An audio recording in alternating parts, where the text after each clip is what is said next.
موسیٰ علیہ السلام نے کچھ عرصہ گزارا، بولے اللہ کے نبی نے گزارا.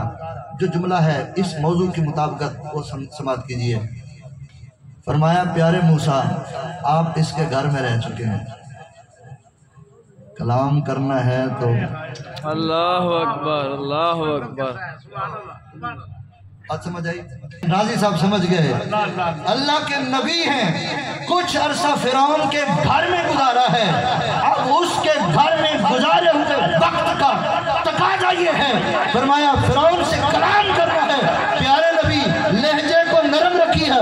میں کہتا ہوں جس کے گھر میں اللہ کے نبی نے چند لمحے گزارے اس کے ساتھ کلام کرتے ہوئے حکم ہے قولا لینا. جس باپ نے ساری زندگی تربیت کی ہو، اللہ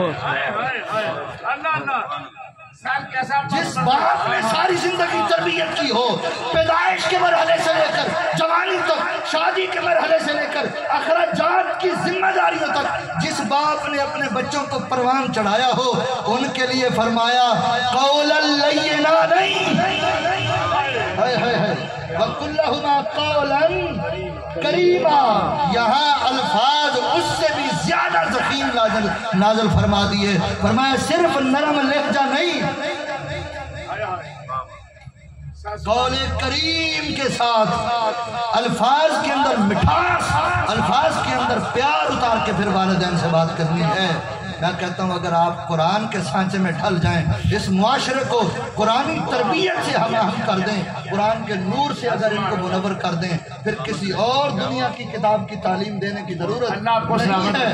یہ آداب زندگی ہیں، یہ آداب معاشرت ہیں، یہ رب نے سکھائے ہیں، اللہ کی دی ہوئی تربیت ہے. فرمایا میرے بندوں کا احسان کا تقاضا یہ ہے، والدین نے جنہوں نے زندگی بھر تمہیں خدمت کر کے پروان چڑھایا ہے، جب کلام کرنا ہے تو وَقُلْ لَهُمَا قَوْلًا کریما.